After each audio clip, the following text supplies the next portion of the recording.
Good morning, everyone. Once again, welcome to all of you in my YouTube channel. If you want to increase your knowledge and skill of English grammar, you have to subscribe this channel because this channel is very beneficial for you. If you want to improve your speaking skill, you have to subscribe this channel and watch every video in a sequentially manner. I am Chandan Yadav. Welcome to all of you. The today lesson is based on present continuous. This is the second part of present continuous. Let's start our today class.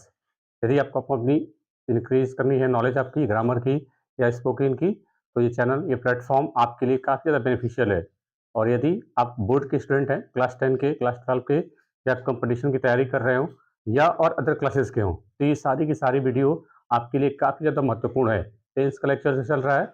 यदि आपको मेरा काम अच्छा लगे तो आप अपना appreciation ज़रूर करिए, काम की ज़रूर तारीफ करिए, क्योंकि इतने कम समय में आपके लिए वीडियो बना पाना ये थोड़ा-सा मुश्किल है, लेकिन आपके लिए जितनी मेहनत हो सकेगी, मैं ज़रूर करूँगा।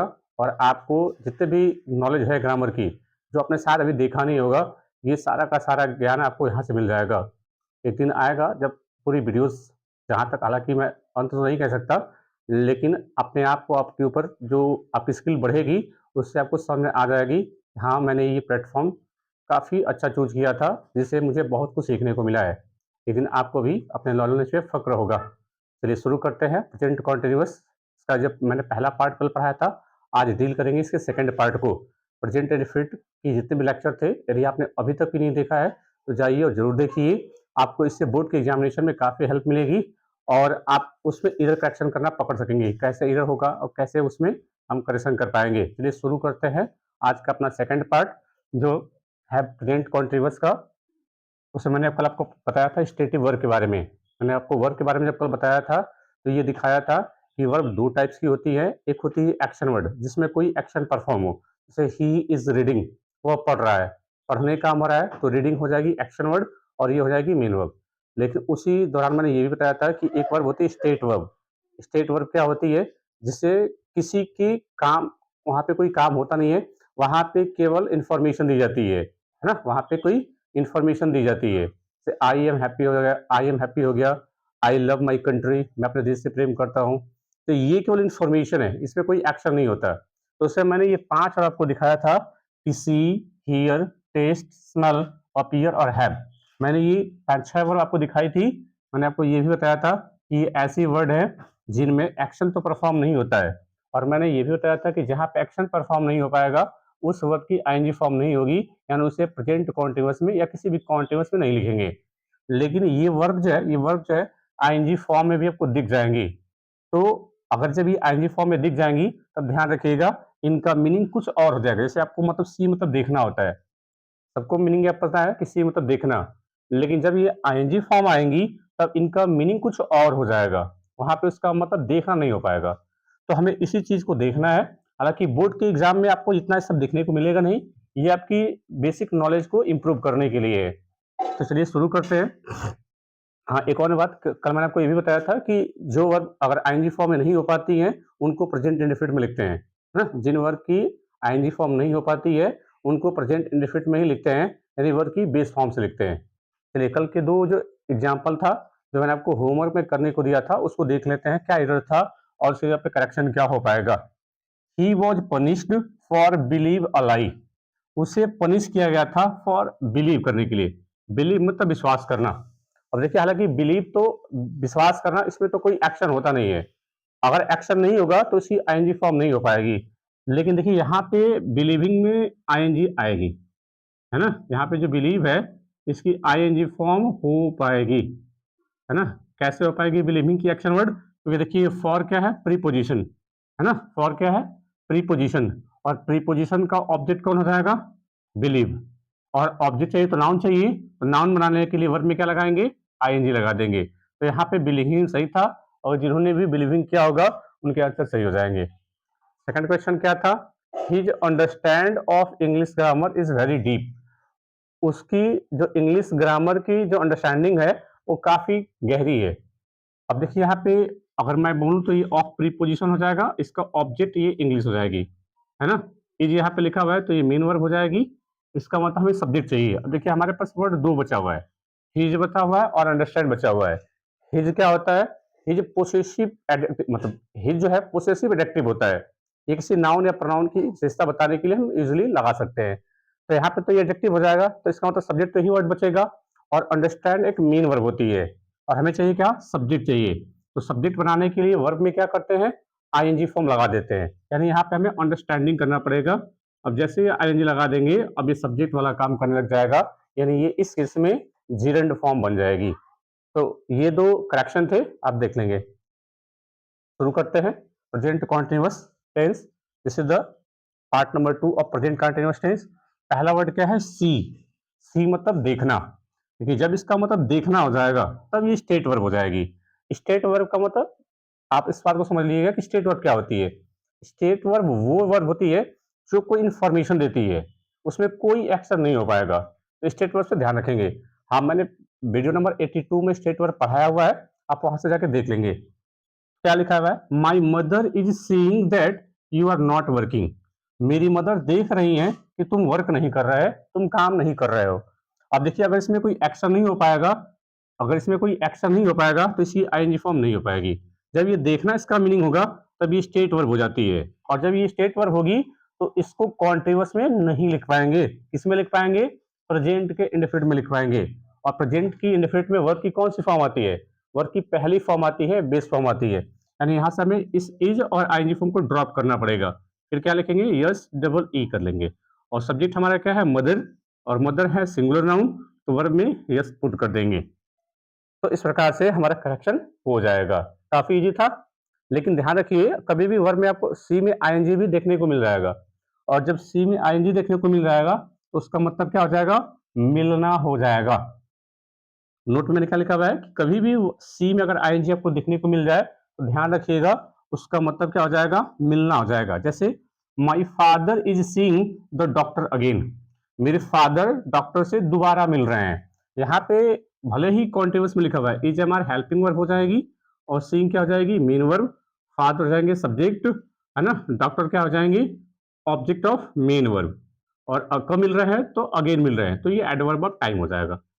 यानी जो मेरे फादर हैं, वो डॉक्टर से दोबारा मिल रहे हैं। तो यहाँ पे सीइंग का मतलब देखना नहीं है, सीइंग का मतलब क्या है?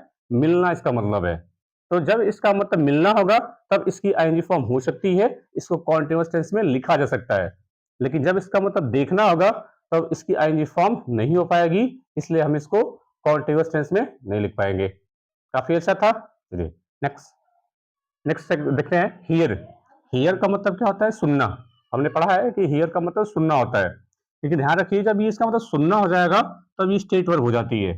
स्टेट वर्ब का मतलब तब इसमें कोई एक्शन नहीं हो पाएगा, और जब एक्शन नहीं हो पाएगा, तो इसकी आईएनजी फॉर्म नहीं हो पाएगी। जैसे एक एग्जांपल है, सी इज हियरिंग अ नॉइज। वह एक आवाज सुन रही है। अब बताइए, जब हियर का एक्शन वर्ड नहीं है, ये स्टेट वर्ब है, तो क्या इसकी आईएनजी फॉर्म हो पाएगी?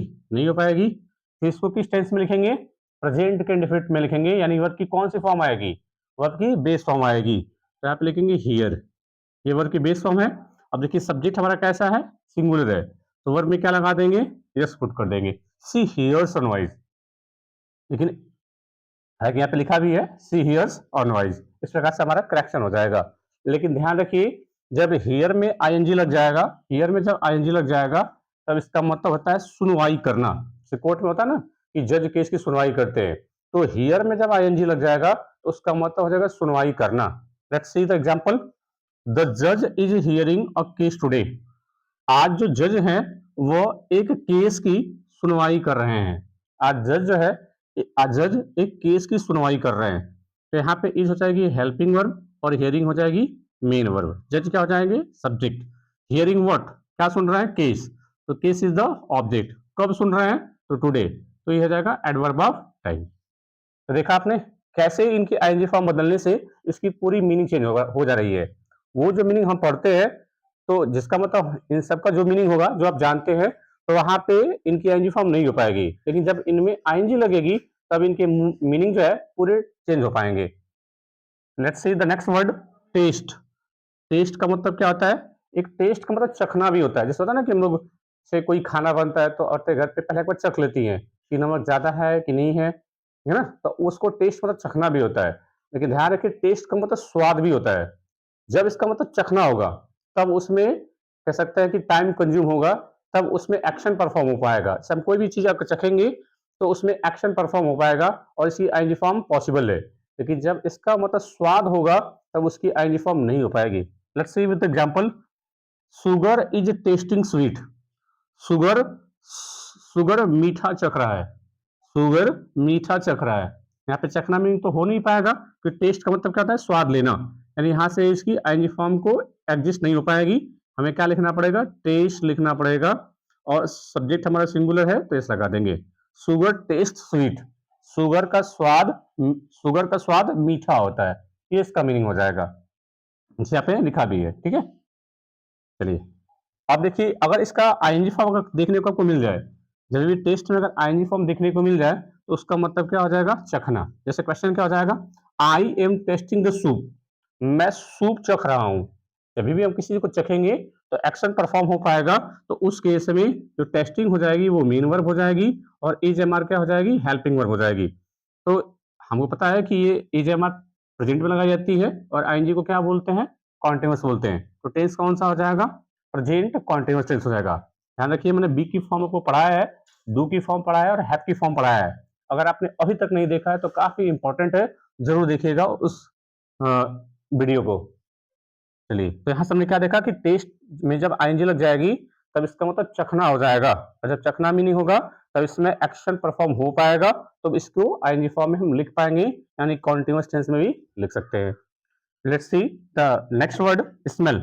स्मेल का मतलब क्या होता है, एक स्मेल का मतलब बदबू होती है, और स्मेल का मतलब सूंघना भी होता है। ध्यान रखिए, जब स्मेल का मतलब महकना होगा, जब स्मेल का मतलब महकना होगा, तब इसमें कोई भी एक्शन नहीं होता है। अगर कोई चीज पड़ी हुई है, सड़ गई है, तो वो महक रही है, तो उसमें कोई एक्शन नहीं होता है, वो बस एक इंफॉर्मेशन होती है कि कोई चीज महक रही है। तो जब इसमें कोई एक्शन नहीं हो पाएगा, तो क्या उसकी आईएनजी फॉर्म हो पाएगी, नहीं हो पाएगी। ध्यान रखिएगा, किसी भी केस में अगर वहां पे कोई कोई एक्शन नहीं हो रहा है, तो उस केस में किसी भी सूरत में आईएनजी फॉर्म नहीं लिखेंगे, फिर उसको प्रेजेंट इंडेफिनिट में ही लिखा जाता है। जैसे क्या लिखा हुआ है, ए रोज इज स्मेलिंग स्वीट।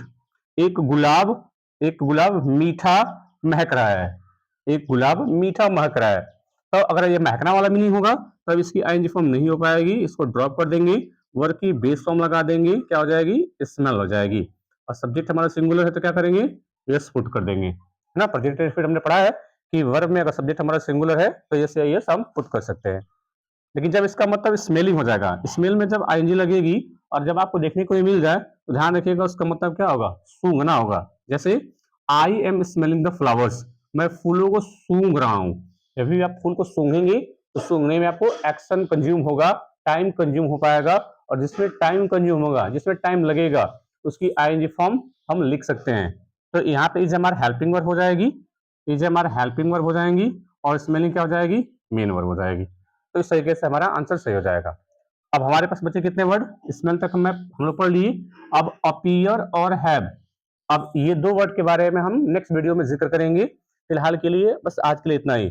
आपके लिए होमवर्क, कि यहाँ पे आपको इधर बताना है कि इस सेंटेंस में क्या गलती है, and what will be correction. Second question is it is smelling so nice. तो इसमें भी आप देखेंगे कि क्या गलती है और इसका करेक्शन क्या हो पाएगा। ये आपके प्रैक्टिस के लिए मैंने दो क्वेश्चन दिए हुए हैं। तो कमेंट बॉक्स में जरूर बताइएगा कि कैसा लगा। हाँ, अगर अच्छा लगे, आपको लगे कि हाँ मेहनत हो रही है, कंटेंट बढ़िया है, तो आप अपना काम न भूलिए, इसको और ज्यादा शेयर करिए, ताकि आपको अपने जो आपके टीचर मेहनत कर रहे हैं उनका भी उन्हें फल मिल सके। तो आज के लिए इतना ही। Thanks for watching.